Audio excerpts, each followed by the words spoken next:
Next ఎన్నికల్లో చూసుకుందాం. ఈవీఎంలు లేకుండా, దొంగ ఈవీఎంలను మ్యానిపులేషన్ లేకుండా ప్రజల ఓట్లతో రమ్మని చెప్పండి. అప్పుడు తెలుస్తుంది కూటమి ప్రభుత్వం విజయం ప్రజా విజయమా లేకపోతే ఈవీఎంల మ్యానిపులేషన్ అనేది మీకు అర్థమవుతుంది. రెండోది, ఎన్నికల ప్రచారంలో విజయ్ జగన్ ఉన్న ఫోటోకు అభిమానిస్తే చాలా ప్రేమగా దాన్ని ఎత్తి చూపించడం జరిగింది. ఒక ముఖ్యమంత్రి క్యాండిడేట్ పక్క రాష్ట్రంలో ఉన్న మాజీ ముఖ్యమంత్రి ఫోటో పట్టుకోవాల్సిన అవసరం లేదు. అయినా పట్టుకున్నారంటే అర్థం ఏంటి? జగనన్న లాంటి నాయకత్వం నేను ఇస్తాను అని ఆయన చెప్పకనే చెప్పాడు. ఎందుకంటే విజయ్ గారి డ్రెస్సింగ్ చూస్తే జగనన్న గారి లాగే కాకి ప్యాంటు కాకి షర్ట్. ఇంతవరకు ఎవరు కూడా ఏ ముఖ్యమంత్రి క్యాండిడేట్ అలా వేసింది లేదు. ప్రజలకి దగ్గరగా సాధారణ వ్యక్తిలాగా వాళ్ళు ఎప్పుడూ ఉంటారు. సో ప్రతిదీ కూడా మీరు చూస్తే మాట గాని, ప్రజలకు ఇచ్చిన వాగ్దానాలు గాని, మీటింగ్స్ లో మాట్లాడే విధానం గాని అన్నీ కూడా విజయ్ జగన్ గారిని ఫాలో అయ్యారనేది స్పష్టంగా తెలుస్తుంది. ఎప్పుడైతే విజయ్ ఆ ఫోటో చూపించాడో అప్పుడే ఆయన కూడా జగన్ గారిని గౌరవిస్తున్నారన్న సంగతి తెలుస్తుంది.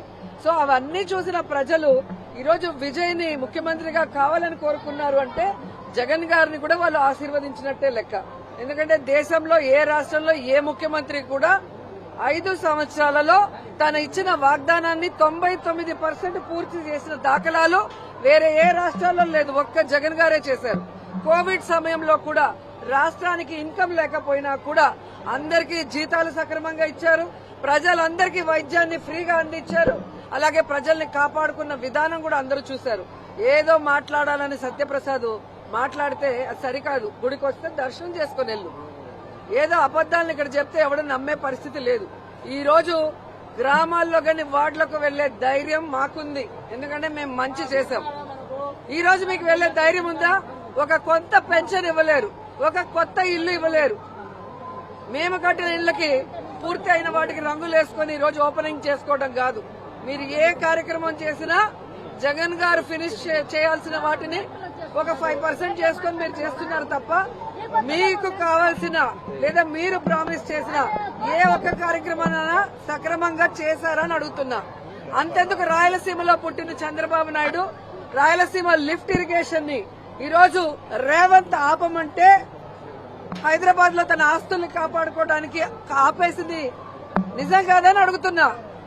ఈరోజు రైతులకి సాగునీరు తాగునీరు లేకుండా రైతులు అల్లాడిపోతుంటే పట్టించుకోకుండా నువ్వు నీ ఆస్తులు బాగుంటే చాలు అనుకుని ఈరోజు రాయలసీమ లిఫ్ట్ ఇరిగేషన్ ని ఆపేసిన నువ్వు నీ పార్టీ వాళ్ళు జగన్ గారిని మాట్లాడుతుంటే సిగ్గుచేటని కూడా ఈ సందర్భంగా తెలియజేసుకుంటున్నా.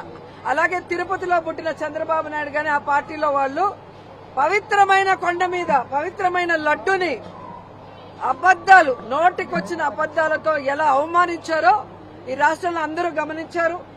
మళ్లీ సిగ్గు లేకుండా అసెంబ్లీలో బాత్రూమ్ కెమికల్స్ వాడారు అని మాట్లాడుతుంటే ఇతను మనిషా లేకపోతే ఏంటి అనేది అనుమానం వచ్చింది. ఎందుకంటే ఒక తప్పు చేసుంటే ఆ చేసిన వాళ్ళని సాక్ష్యాధారాలతో నిరూపించి అరెస్ట్ చేయండి, శిక్షించండి, ఎవరు ఏమనరు. కానీ మీ మీటింగుల్లో ఒక లీకులు ఇవ్వటం, ఆ లీకుల ఆధారంగా అధికారం ఉంది ఇక్కడ ఢిల్లీలో అని చెప్పి మీ ఇష్టానికి వెంకటేశ్వర స్వామిని, లడ్డూని, అలాగే ఏ విషయాలైనా కూడా అబద్దపు ప్రచారం చేసి అవమానించాలని చూసుకుంటే మాత్రం ఎవరు ఒప్పుకోమని కూడా ఈ సందర్భంగా తెలియజేస్తున్నాం. భగవంతుల్ని కాపాడాల్సిన, భగవంతుల మీద ఎవరైనా తప్పుడు ప్రచారం చేస్తే ఖండించాల్సిన బాధ్యత ఉన్న వాళ్ళు ఈరోజు వాళ్లే అవమానకరంగా మాట్లాడుతుంటే చాలా బాధేస్తోంది. ఎందుకంటే వెంకటేశ్వర స్వామి మన జిల్లాలో ఉండటం మన అదృష్టం, మనమందరం గర్వపడాల్సిన విషయం. ప్రపంచంలో ఎవరైనా ఏ మతం వాళ్ళైనా ఏ కులం వాళ్ళైనా కూడా ఎంతో నమ్మకంతో వచ్చే తిరుమలకి ఈరోజు అపహాస్యం పాలు చేయాలనుకోవడం చాలా సిగ్గుచేటు. దాన్నైనా ఇప్పటి వరకు ఆపి దాని మీద ఉన్న చైర్మన్ ఎవరైతే అపవిత్రుడు ఉన్నాడో అతన్ని తొందరగా సస్పెండ్ చేసి దించితే బాగుంటుందని కూడా డిమాండ్ చేస్తున్నారు. యాక్చువల్ గా నాకు తెలిసినంత వరకు మెజారిటీ ఉన్న వాళ్ళు అడిగినప్పుడు యాక్చువల్ గా అసెంబ్లీలో బల ప్రదర్శన నిరూపించుకోవాల్సిన బాధ్యత ఉంటుంది. అలా కాకుండా ముందే నాకు బల ప్రదర్శన చూపించండి తర్వాతే ఇస్తాము అనేది మరి ఎంతవరకు కరెక్ట్ అనేది నాకు కూడా ఐడియా లేదు. మరి దాన్ని వాళ్ళు పరిశీలిస్తే బెటర్ అనిపిస్తుంది.